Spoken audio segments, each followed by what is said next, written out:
Prva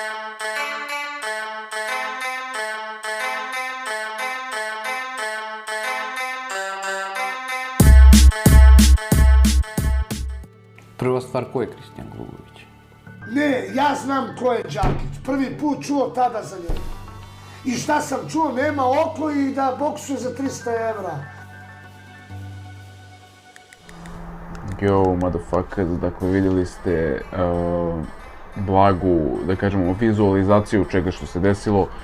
Priksamo svetlo malo da... to mi reci, bebo. Tako da...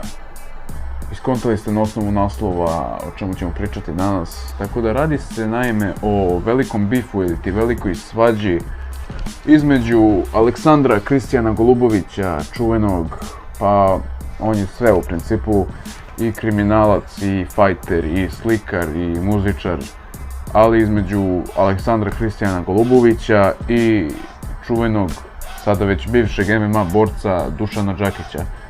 Malo onako šaljiv uvod, ali sad šalom na stranu, objektivno krećemo na stvar. Dakle, ja sam Đakića od 2016. ili 2017. kad je prvi put gostovao na Balkan Info, pošto sam bio klijent tad, kako se zove, pratio sam, što se kaže, njegov lik i delo. Tu sam naravno u Balkan Info koji mnogi saznao za njega, koji ne prate taj sport, jeli? Kako se zove, i ono, bio mi je zanimljiv, zato ga valjda i dovode, zanimljiv, atraktivan, ima šta da kaže, ima neke svoje kao fazone, ispade, pošalice i to. Kako se zove, i to. Međutim, konkretno u ovoj svađi, ja sam tad njega podržavao, pratio sam ga, kako se zove, tu na Balkan Info, kad izađe, redovno sam u gledao emisije. Kako se zove, čak sam ga kao bio podržavao i to.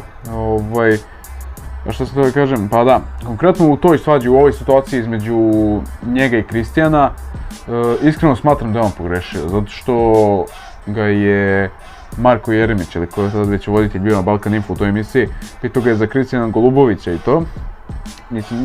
Imate svi isečak na YouTube, možete vidjeti, nego sad ukratko da prepričam kako se zove, i on je rekao kao pravio se lud, kao ne zna ko je Kristijan Golubović. Pazi, jer po meni je, na primjer, legitimno da, na primjer, da imaš negativno mišljenje nekom. Lupa, neko mi se ne sviđa, nije mi simpatičan i sad lupam, neko me u emisiji pita za njega i kao, znaš, brate, ne bi ga mnogo komentarisao, nemam neko lepo mišljenje o njemu, ali to je to. To je legitiman odgovor.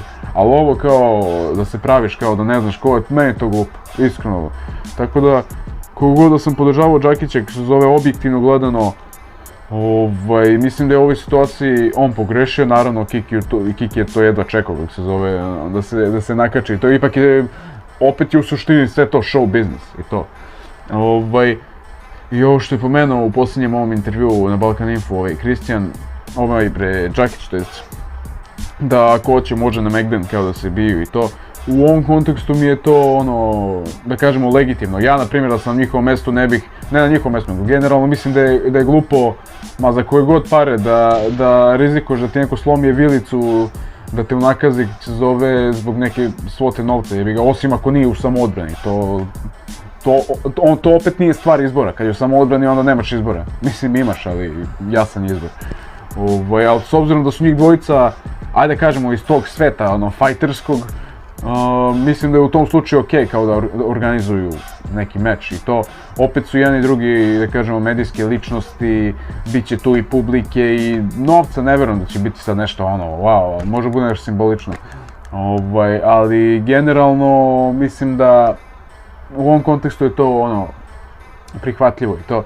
Tako da meni bez veze što se pokačili, što je neko napisao u komentarima na ovom Đakićevom intervjuu posljednjem, parafrazirat ću, kao vrištim, svakog poziva na borbe.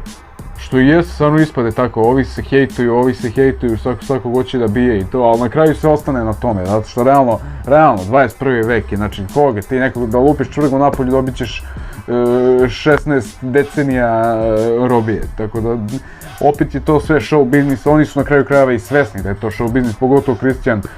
On šmekerski sad postupa, neću da iznosim neke detalje, kako se zove, nije još za javnost. Šmekerski postupa, onako malo izaziva na borbu pa se povuče kad treba.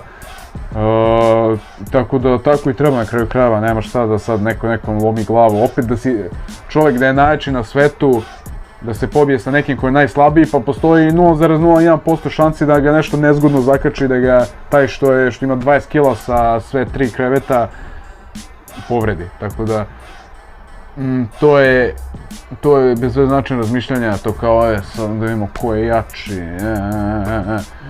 Što se kaže, znači na ulici, u ljubavi i u ratu nema pravila, na ulici neko te napadne odmah u jaja, odmah kopaš oči, ne, nego ja da stanem pored njega, ajde da vidimo ko ima veći biceps, brate, to je glupa priča. Onaj ko to ne može da shvati, on je jednostavno glup i kraj priče, vređi se do sutra, brate, ko se ljuti uleti mu kruti. Sad fiktivno kažem, ti što se pronalaziš u tome, ti se vređaj, brate. Još da rizikujem još da rizikuješ, to jest ja, pošto ja to ne radim, osim i samoodbrane, nego ti koji se ložiš na to, još da rizikuješ da ti dovedeš 16-toricu ili neke sa noževima, šrafcigerima, narkomane, ma daj bre, o čemu pričam, kako se zove. Tako da to je to, mala recenzija, najobjektivnije moguće i nemoguće o ovoj bitci, tako da nemojte se svađati, nema potrebe jednostavno, ako nemaš o nekom lepo mišljenje, to je potpuno legitimno, ne znam, sad da smislim, ne mogu setiti, neko o kome, da, uskoro stiže video, danas ili sutra, o malom degeneriku Peci iz 37.